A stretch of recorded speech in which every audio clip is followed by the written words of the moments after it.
ஸ்தோத்திரம். தொடர்ந்து தொடர் வேதாகமத்தை வாசின அந்த நாளில 1 நாளாகமம் புத்தகம் 16ஆம் பகுதியை தொடர்ந்து முதலாம் குறிப்பேடு 16. அவர்கள் கடவுளின் பேழையை கொண்டு வந்து தாவீது அதற்கென்று அமைத்திருந்த கூடாரத்தின் நடுவே வைத்தனர். பின்பு கடவுளின் முன் எரிபலிகளையும் நல்லுறவு பலிகளையும் செலுத்தினர். தாவீது எரிபலிகளையும் நல்லுறவு பலிகளையும் செலுத்திய பின்பு மக்களுக்கு ஆண்டவரின் பெயரால் ஆசி வழங்கினார். அவர் இஸ்ரவேலராகிய ஆண் பெண் அனைவருக்கும் ஆளுக்கு ஒரு அப்பமும் ஒரு துண்டு இறைச்சியும் ஒரு திராட்சைப்பழ அடையும் கொடுத்தார். பின்பு அவர் ஆண்டவரின் பேழையின் முன் வழிபாடு நடத்தவும் இஸ்ரேலின் கடவுளாகிய ஆண்டவருக்கு நன்றி செலுத்தவும் அவரை போற்றவும் லேவியரில் சிலரை திருப்பணியாளராக நியமித்தார்.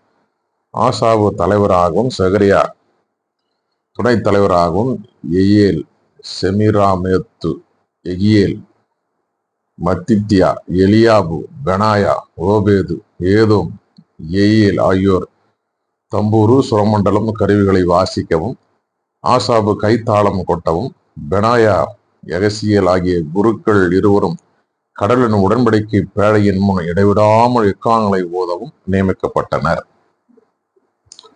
இறை புகழ்ச்சி பாடல். இவ்வாறு தாவீது ஆண்டவருக்கு நன்றி பாடல்களை பாடும் பொருட்டு ஆசாபுக்கு அவர் உறவின் முறையினருக்கு முதலாக அளித்தார். ஆண்டவருக்கு நன்றி செலுத்துங்கள், அவர் பெயரை சொல்லி வழிபடுங்கள், அவர் தம் செயல்களை மக்களினங்கள் அறிய செய்யுங்கள், அவருக்கு பாடல் பாடுங்கள்,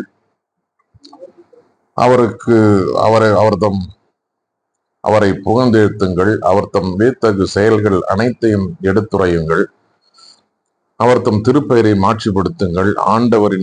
ஆண்டவரை தேடுவோரின் இதயம் அக்களிப்பதாக. ஆண்டவரையும் அவரது ஆற்றலையும் தேடுங்கள், அவரது திருமுகத்தை இடையராது நாடுங்கள், அவர் செய்த வியத்தகு செயல்களை நினைவு கூறுங்கள், அவர் தம் அருஞ்செயல்களையும் அவரது வாய்மொழிந்த நீதி தீர்ப்புகளையும் நினைவில் கொள்ளுங்கள். அவரின் ஊழியராம் இஸ்ரேலின் வழிமரபே, அவர் தேர்ந்து கொண்ட யாக்கோபின் புதல்வரே, அவரே நம் கடவுளாகிய ஆண்டவர். அவரின் நீதி தீர்ப்புகள் உலகம் அனைத்திற்கும் உரியன. அவரது உடன்படிக்கை என்றென்றும் நினைவில் கொள்ளுங்கள். 1000 தலைமுறைக்கென அவர் அளித்த வாக்குறுதியை மறவாதீர்கள். ஆபிரகாமுடன் அவர் செய்து கொண்ட உடன்படிக்கையும் ஈசாக்குக்கு அவர் ஆணையிட்டு கூறியதையும் நினைவில் கொள்ளுங்கள். யாக்கோபுக்கு நியமமாகவும் இஸ்ரேலுக்கு என்றுமுள்ள உடன்படிக்கையாகவும் அதை அவர் உறுதிப்படுத்தினார். கானான் நாட்டை உனக்கு அளிப்பேன், அப்பங்கே உனக்கு உரிமை சொத்தா இருக்கும் என்றார் அவர். கானான் நாட்டை உனக்கு அளிப்பேன், அப்பங்கே உனக்கு உரிமை சொத்தா இருக்கும் என்றார் அவர். அப்பொழுது அவர்கள் மதிப்பிலும் எண்ணிக்கையிலும் மிக குறைந்தவராயிருந்தார்கள். அங்கே அந்நியராயிருந்தார்கள். ஒரு நாட்டினின்று மற்றொரு நாட்டிற்கு, ஒரு அரசினின்று மற்றொரு மக்களிடம் அலைந்து திரிந்தார்கள். யாரும் அவர்களை ஒடுக்குமாறு அவர்கள் விட்டுவிடவில்லை.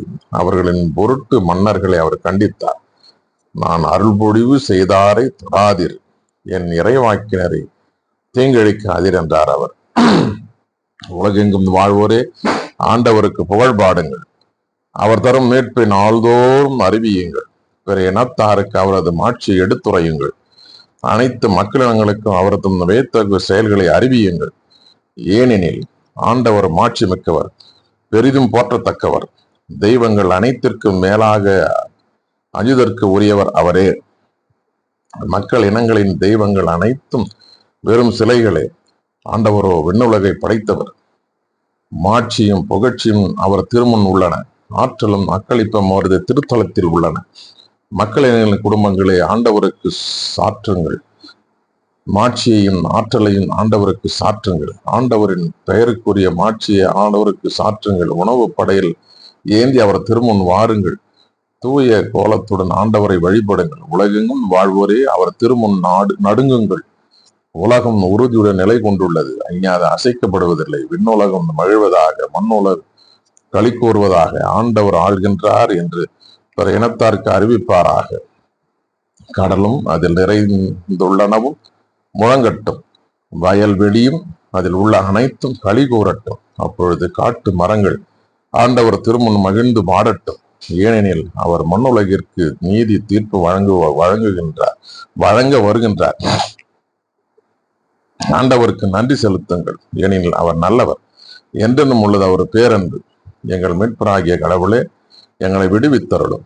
வேற்று நாடுகளில் நின்று எங்களை விடுவித்து ஒன்று சேர்த்தருளும். அப்பொழுது நாங்கள் உமது திருப்பெயருக்கு நன்றி செலுத்துவோம், உம்மை புகழ்வதில் பெருமை கொள்வோம். இஸ்ரேலின் கடவுளான ஆண்டவர் ஊழியாக புகழ் பெறுவாராக என்று சொல்லுங்கள். அப்பொழுது மக்கள் அனைவரும் ஆமேன் என்று சொல்லி ஆண்டவரை போற்றினார். எருசலேம் கெபியோனில் வழிபாடு. பின்பு தாவீது ஆண்டவரின் உடன்படிக்கை பேழை முன் தொடர்ந்து எந்நாளும் பணிவிடை செய்வதற்காக பேழைக்கு முன்பாக இருக்குமாறு ஆசாபையும் அவரின் உறவின் முறையாரையும் பணித்தார். ஓபேது ஏதோமும் அவரின் உறவின் முறையார்களான 68 பேரும் அவர்களுக்கு உதவி செய்ய வேண்டும். எதுத்தூனின் மகனான ஓபேது ஏதோம் கோசாவும் வாயில் காவலராக நியமிக்கப்பட்டனர். குரு சாதோக்கும் அவர் உறவின் முறை குருக்களும் கெபியோன் தொழுகை மேட்டில் ஆண்டவரின் திருக்கூடாரத்தின் முன் பணி செய்ய வேண்டும். இஸ்ரேலுக்கு ஆண்டவர் கட்டளையாக தந்த திருச்சட்டத்தில் எழுதியுள்ளபடி காலையிலும் மாலையிலும் தவறாமல் எரிபலிபீடத்தின் மேல் அவர்கள் எரிபலிகளை செலுத்த வேண்டும். இவர்களோடு ஏமானையும் ஏதுத்துணையும் அவர் பெயர் சொல்லி தேர்ந்து கொள்ளப்பட்ட சிலரையும் ஆண்டவரின் பேரன்பு என்றும் உள்ளது என்று உரைத்து அவருக்கு நன்றி செலுத்துமாறு கட்டளையிட்டார். இவர்களோடு ஏமான் ஏதுத்தூன் ஆகியோரை எக்காலங்களையும் கைத்தாளங்களையும் இறைப்பாடலுக்குரிய இசை கருவிகளையும் இசைக்க ஏற்படுத்தினார். ஏதுத்தூனின் புதல்வரை வாயில் காவலராக நியமித்தார். பின்னர் மக்கள் அனைவரும் தம் வீடு திரும்பினர். தாவீதும் தம் வீட்டாருக்கு ஆசி வழங்க வீடு திரும்பினார். வாசிக்க தெரிந்து கொள்ளப்பட்ட 1 நாளான புத்தகம் 16ஆம் பகுதி வாசித்து முடிந்தாயிற்று. கடவுளுக்கு மகிமையும் மாட்சியும் சதா காலம் உண்டாகட்டும். பெரியமானவர்களை தொடர்ந்து தொடர் வேதாகத்தில் இணைந்திருங்கள். கர்த்தர் நம்மையும் குடும்பங்களையும் ஆசீர்வதிப்பாராக. ஆமென்.